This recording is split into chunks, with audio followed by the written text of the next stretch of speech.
Seattle A in the stadium where they had not won in 8 seasons, where their Super Bowl dream once perished, where they have been derided and dominated and disregarded for so long. The San Francisco 49ers gazed at the video screen and waited to learn whether they would be feeling like that again.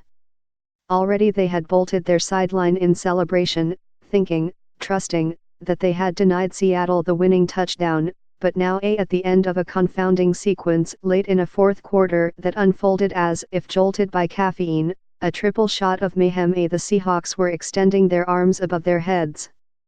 At the end of a long replay review, the CenturyLink Field scoreboard flashed San Francisco 26, Seattle 21, but anyone and everyone knew that the actual margin of victory on Sunday night was not 5 points but more like 5 inches and, really, fewer than that. About the width of a soda can decided the NFC West title, upended the playoff bracket and awarded the 49ers home field advantage for the first time since 1997. I thought we'd won in every type of way possible, a defensive tackle DeForest Buckner said, but today was another first for us.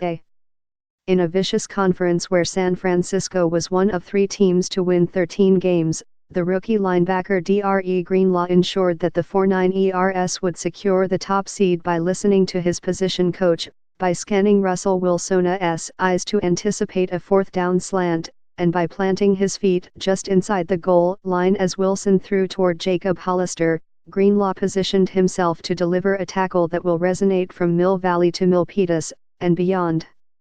The Seahawks trudged off the field to unpack how they bungled a 1st goal at the San Francisco 1-yard line.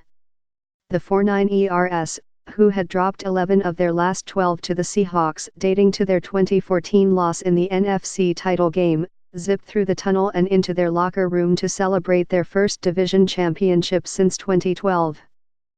Just made a tackle my coaches and teammates would be proud of, Greenlaw said.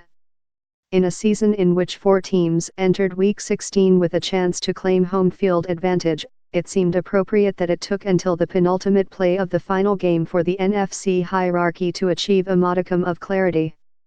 Unlike the 5th-seeded Seahawks, who must travel to Philadelphia to play the Eagles next Sunday, the 49ers can rest and watch from home. Instead of needing 3 victories to advance to Super Bowl live, they need 2.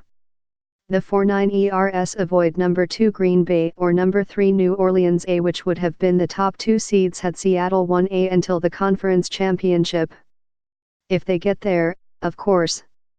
Because it is altogether possible that San Francisco hosts Seattle in 2 weeks, which might offer the necessary distance to process just how the 49ers nearly blew a game it looked like they won, then won a game it looked like they would not.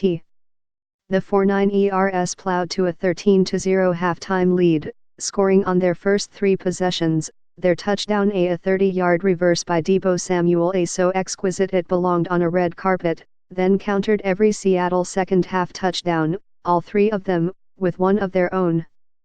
Until the Seahawks forced a punt, then barged to the 49ers one after Wilson connected with John Ursua for 11 yards on 4th and 10.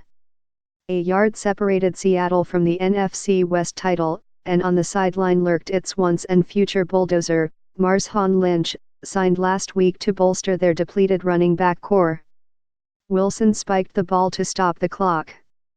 But since the Seahawks could not cycle in the proper personnel before the next play, they were penalized 5 yards for delay of game, pushing the ball back to the 5, with 22 seconds remaining.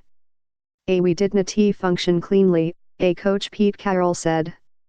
2 incomplete passes followed before Greenlaw recalled the advice of Demeco Ryans, who coaches the 49ers inside linebackers. Every Thursday, they practice red zone and goal line situations. Greenlaw tells Ryans to be hard on him. Ryans tells Greenlaw to keep his feet inside the goal line. Greenlaw hit Hollister with such force that it reversed his momentum. In real life, a Seattle offensive tackle Jermaine Ifedi said, things don't always have the happiest ending. The Seahawks, after winning all 5 games in the Eastern Time Zone this season, are not cowed by another cross-country trip. They nearly overcame a 12-point fourth-quarter deficit, and after 12 carries, for 34 yards, against a formidable defense and another week of practice, Lynch should be more comfortable in Philadelphia. Your boy just wanted to get some legs, Lynch said. Regardless of how much he had been training, building endurance and simulating contact, it was unreasonable to expect him to emerge as Seattle's lead back after having not played in nearly 15 months. Just 2 weeks ago, he was dispensing tequila shots in the parking lots outside the Raiders' Stadium in Oakland, California, his hometown, before their final home game there. Then again, a week ago the Seahawks had 2 healthy running backs, Chris Carson and C.J. Prosise, and an imposing left tackle, Dwayne Brown. A week ago, the Seahawks were barreling toward a potential number 1 seed. Then they lost all 3 players, and the game, to Arizona, demanding they recalibrate.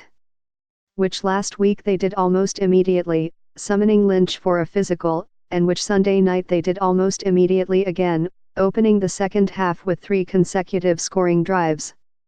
Lynch fueled the first, with a 15-yard burst, and punctuated the second, with a 1-yard touchdown, after which he shook hands with teammates whose names he might not have known.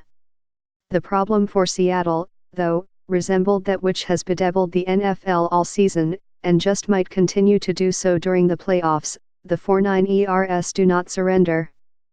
Coach Kyle Shanahan often tells players after absurd victories that he didn't think they would win, and in this joyful season, unlike any they have experienced across the last 6 years, the San Francisco 4-9 ERS have triumphed in the slop at Washington, amid ear-splitting cacophony in New Orleans and the din of Seattle. This month alone, they have won twice on the final play and lost twice on the final play. On Sunday, they got a reprieve. A full 9 seconds remained when Greenlaw stuffed Hollister. They had to wait, yes, but after 8 years of despair here, it was worth it. I don't know if it's a here we go again type a thing, right tackle Mike McGlinchey said. I mean, you definitely wish we would stop doing that. But you have to win them how you win them. This team is built for stuff like that, and the people that are here are built for things like that.